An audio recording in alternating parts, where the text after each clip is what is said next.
And now that we're caught up on everything gaming, let's catch up on some nerdy news with the Nerd News Network. Yes. Starting off at the top, John Goldstein, the marketing chief for Warner Bros., who oversaw the incredibly successful Barbie promotions, has stepped down from their role. I don't know if it's for good reasons, bad reasons. They've moved on to somewhere else that they prefer, but It that's a loss for Warner Bros. If he is had any like real creative input into how they did Barbie, because that's arguably one of the greatest film marketing campaigns of the modern era. this is the thing. It's like if they've stepped down as either, I mean, it's bad, unfortunately, for the DCU because they would have loved to have that sort of person there to help Yeah. promote the DCU kicking off. Assuming But once again they were a massive part of it. yeah, and to be honest, they probably anything for Superman's probably already worked on and ready to go. But like, I wonder if like has Disney picked them up? Has someone else? Are they going somewhere else where there's been? They're like, oh, you did such a good job on Barbie. We want you. Yeah. Like, Or if they done such a good job that their CV's so padded now, if they created like their own agency and they're just gonna like freelance for whoever pays them the most money. possibly. Who It's not knows? uncommon to do things like No, that. not at all.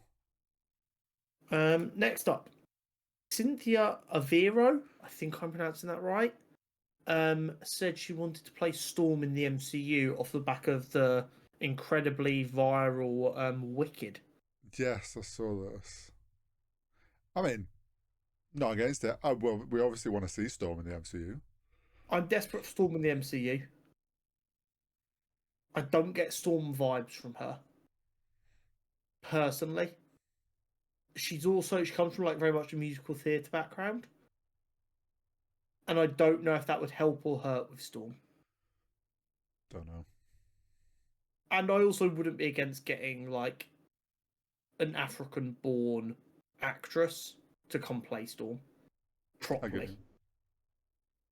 you. Yeah, I mean, Because, like, let's be honest, Storm is a dark-skinned woman, mm-hmm. and every time we've had Storm so far, it's been more light-skinned women. Yeah, true. And I wouldn't want to see what's happened with Green Lantern and how the community's reacted to that in the kind of this sucks. Someone who's always been known to be black-skinned in the comics is being played by a light-skinned actor. I get you. I wouldn't want to have that happen again because that would be horrible for Cynthia when she's just excited to play a role, Hmm. but also it would mean that representation's suffering in a way that it doesn't need to suffer. But it's very exciting that people on such high-profile projects are Well, excited about Marvel characters again. well, yeah, and want to be in the For a little MCU while again. there, it didn't feel like that was happening.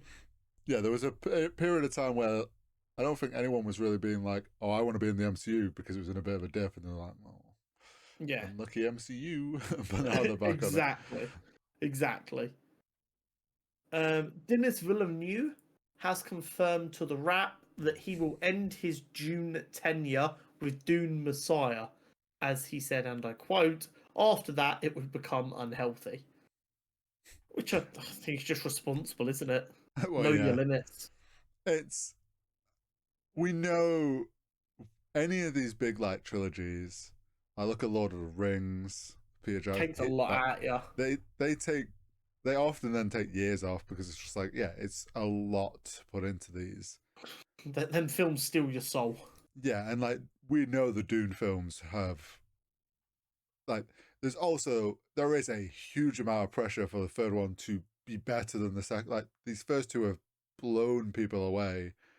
Everyone's going to be like overly hyped for the third one and think this is going to Yeah, be even better. And like as the person behind that, you're going to put so much pressure on yourself to do this as best as possible.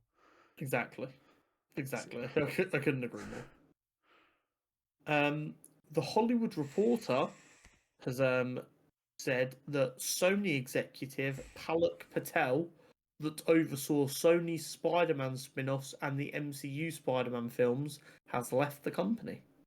who could have foreseen this?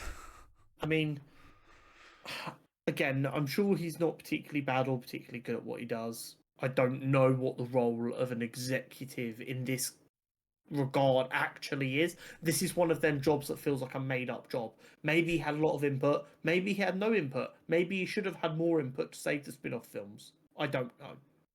But I when the MCU films, he was just like the Sony contact for because they were handled by Marvel. mm, And then the ones he dealt with at Sony have, for the most part, been massive failures. He wasn't going to stay there forever. no. He just needed to get away from that. I imagine he's the sort of person. This role's the sort of one that it's like there's people under him that offer advice. At the end of the day, he'll make the final decision on the direction that Sony was going to go with how we're going to approach Spider-Man. And it's like the person at the top, when things go wrong, it's at the end of the day, it all comes back to them. Yeah. And I mean, it's not going to affect his career. Let's be realistic. No, he's moved on to another role at another production company already. Yeah. So it's like, yeah, he's probably more so just trying to distance himself from being associated with that. Yeah, probably.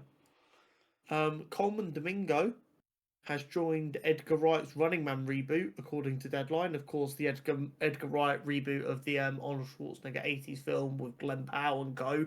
that I will not shut up about until I see it. Another exciting actor joins the cast. There is yet to be a single thing about this film that doesn't make me go hell yeah, and that's a fun place to be. It's like this and the Christopher Nolan one just keep announcing more people to their cast, and you're like, really? They're having a roster off, Horry.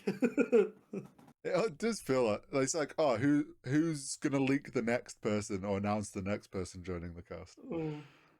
Eventually, me or you's got to get a phone call, surely. Yeah, because from all those auditions that we've ever done.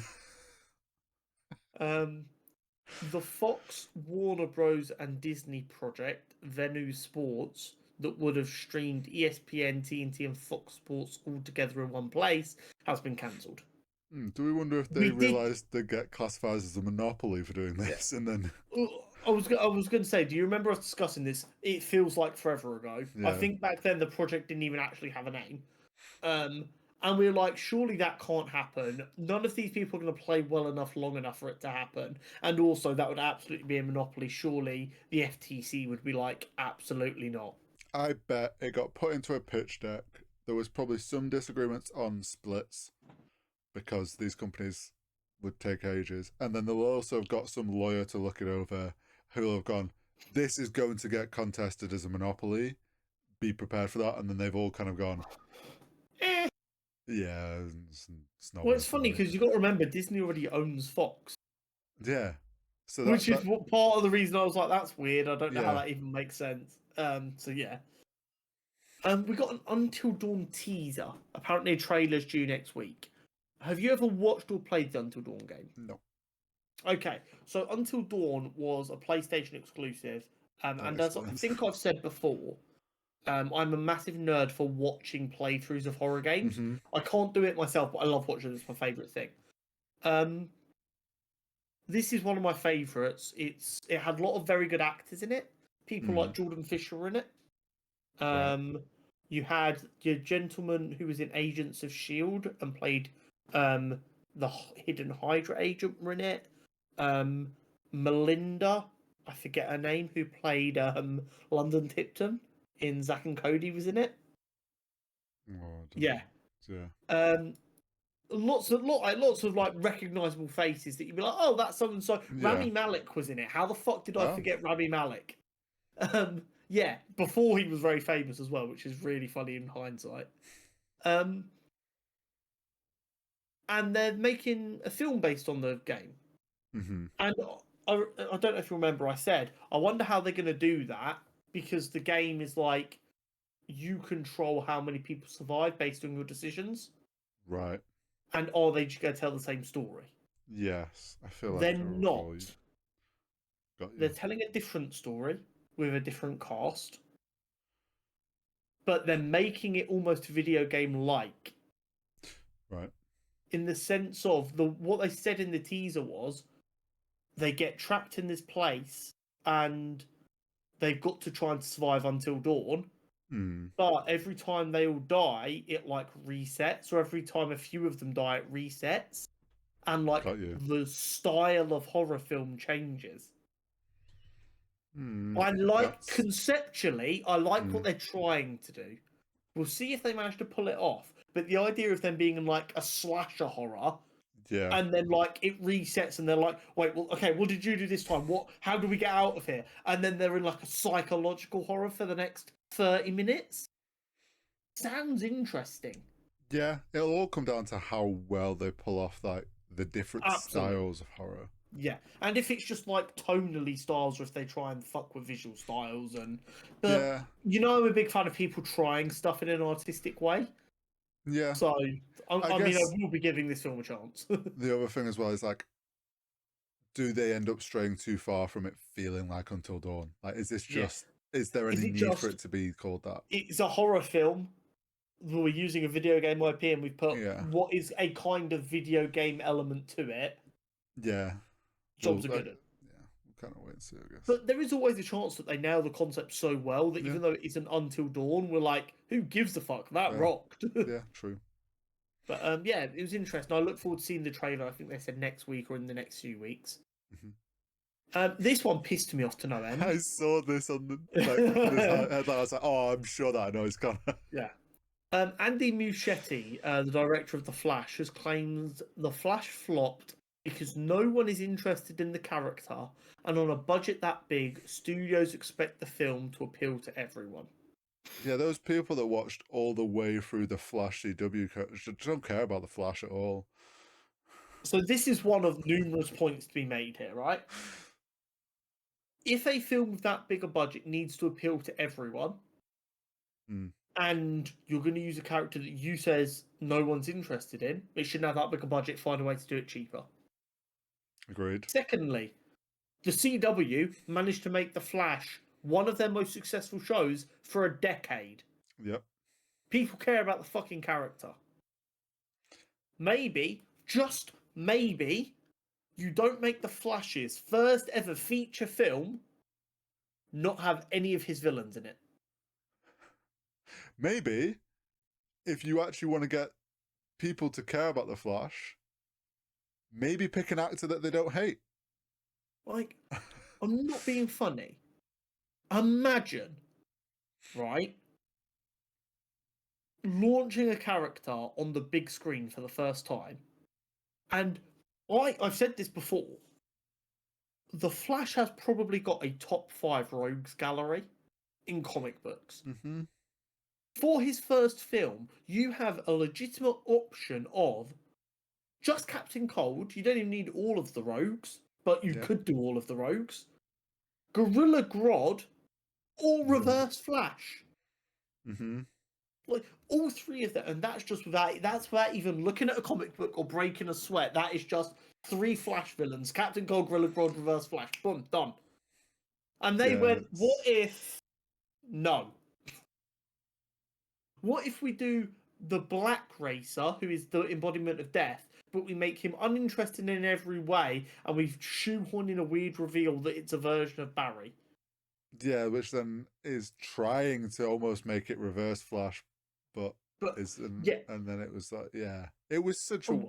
What if we make it a Flashpoint concept, but we don't have Reverse Flash be anything to do with it? Oh, what if we like appear in this random dome that just shows really weird optional universes? Horrible CGI of iconic beloved actors who are dead. Yeah. I don't understand how in the same sentence you can go, we had too money to be successful, and no one cared about the character that was primetime TV for 10 years. Do you know what?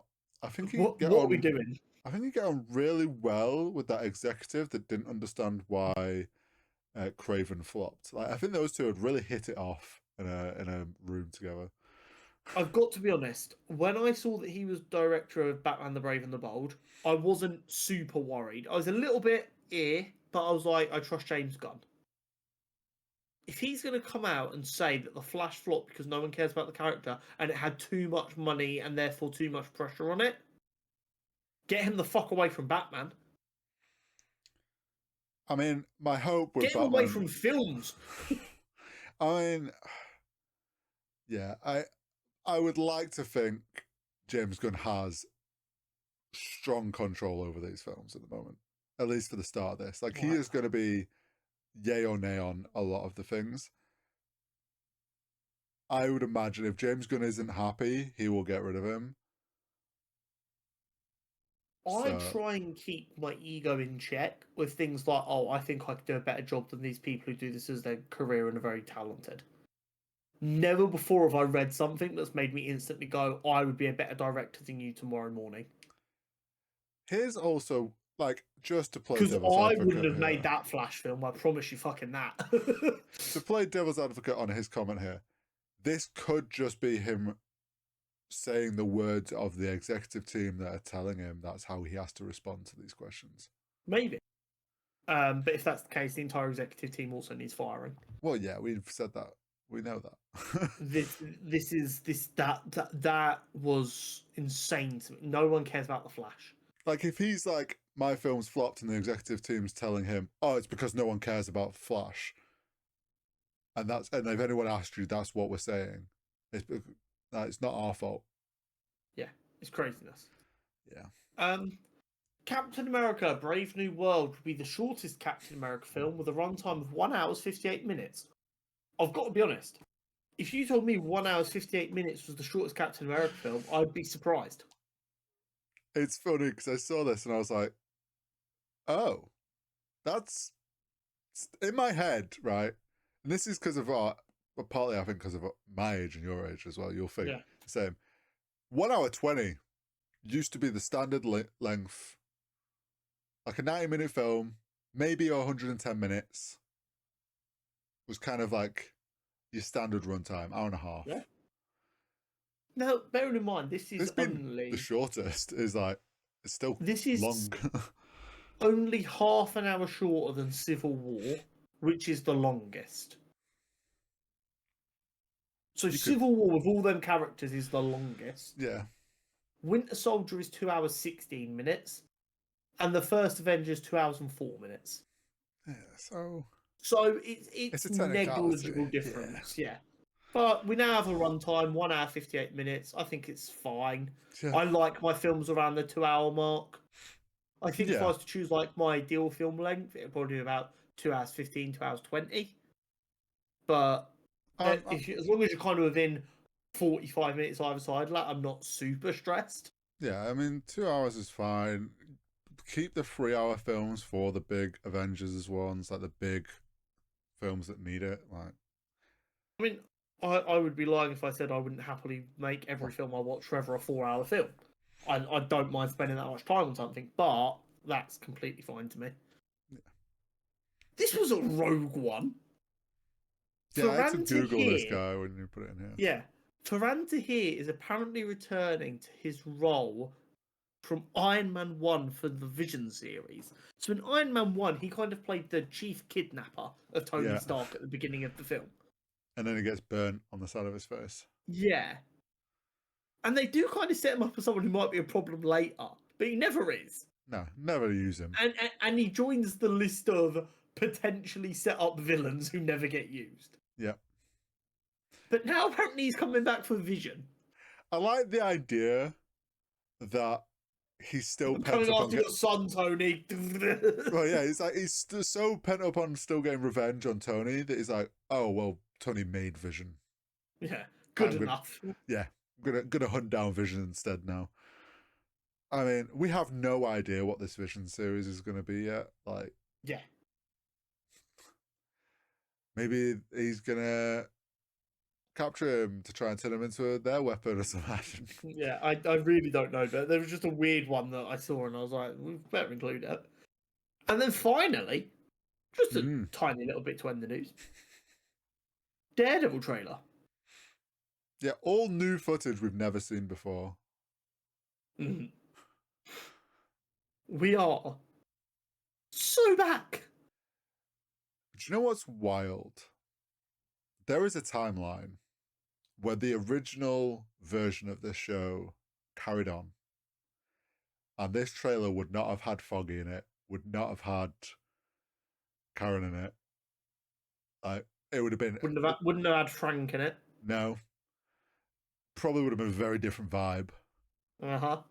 So, kind of crazy that thankfully it went through all those rewrites and reworks, and now we got something that, from what I'm seeing on social media as well, is like everyone is like, "Oh, this Daredevil's back!" Like, there was some brutality in this Yeah. trailer. I Pardon the pun, he was not pulling his punches. no, there was. I want to say there was like more than what we used to with like Netflix obviously showed a fair bit, but like I feel like there's more like emphasis, or at least in the trailer there was. What Netflix used to do was they did less blood, but they were really, their Foley artists are fucking criminals, because they were like and you, like every time you punch one in the face, you felt like you heard every bone break in every part of their bodies. They used a lot of like the audio. Like I'll always remember the audio for the scene where Kingpin uses the door to crush someone's skull, and it is just like the most gross. Like you don't really see anything. It's like that's what Netflix are actually the kings of. In all fairness, they love using audio to really make it feel more graphic than it is. But we got a lot of views and teasers for different villains and characters that are also going to be appearing. They were really like, here's a who's who of who's in the show. Yeah. We got Matt and Kingpin and Foggy, Karen, Frank, White Tiger, Bullseye. Yes. We get a little indication that Matt had stopped as being Daredevil for at least some period of time. Yeah. Because a line was crossed. Yeah, and apparently they're good friends, or not good friends. They're getting on, and they're trying to suss out if the other one's up to shenanigans. Yeah, I get the sense that Matt stopped being a vigilante, so he's kind of doesn't probably take responsibility for trying to deal with like Kingpin and stuff anymore. Yeah. And he's like, he's seen Kingpin game the system from what he believes of becoming the mayor, even though he knows everything that he did. Well, I mean, the city does as well, because Kingpin's been to prison. Yeah, but so I wonder if he's like, if Kingpin's like on a platform of, I've reformed, I want to do better. Maybe Matt's kind of like, just look at Trump. Yeah. Oh, there were some similarities. But like, this is the thing. Like, I imagine Matt knows every detail that Kingpin done. The public knows their share, but they won't know every. But like, you've also got to remember, Matt is a devout Catholic. Yes. He does believe in forgiveness and second chances to an extent. Yeah. So as long as he isn't like painfully aware Kingpin's still doing something wrong, like said the trailers are, I think you're gaming the system, but I can't. I don't know it. I think I think because he's stepped away from being a vigilante, Kingpin's probably dialed back on what he was doing, because he's also trying to play this mayor angle. He's like, I don't want to make it obvious that I'm still committing crimes, because that will piss him off and he'll come back. I also thought it was interesting how he mentions that Matt's come up in the world, which also makes me feel like, is Matt now a bigger law firm than just like a little... Nelson and Murdoch got like a good building going. Like, are they cooking? So that'll be interesting to see, kind of like, what does that mean? Are they more like, is he more established as a lawyer, so it's going to be harder for him to come back? Obviously, he's got his little cave of equipment, the Daredevil cave. Yeah.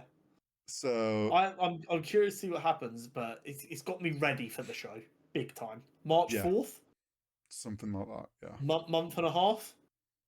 It's gonna be. I think it's gonna be good, and I think it is slap bang in the middle of Captain America and Thunderbolts as well.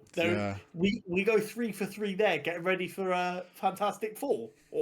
I mean, going off the back of Agatha as well, like that was really good, and that surprised us. We know this has been reworked and done since, like, in the same time period, really, of like Agatha and stuff. Like, there's a high chance that this is just as good. Yeah, very excited. I think you'd be a fool not to be at least cautiously optimistic. Yeah. And we can just hope for the best. Like I said, we've got Captain America next month, then this, then Thunderbolts, to hopefully warm us into a great summer of Fantastic Four, Superman, GTA 6. What a summer we could have, man. I'm going to be pretending I'm 16 years old again all summer. I'm like, superhero films and video games.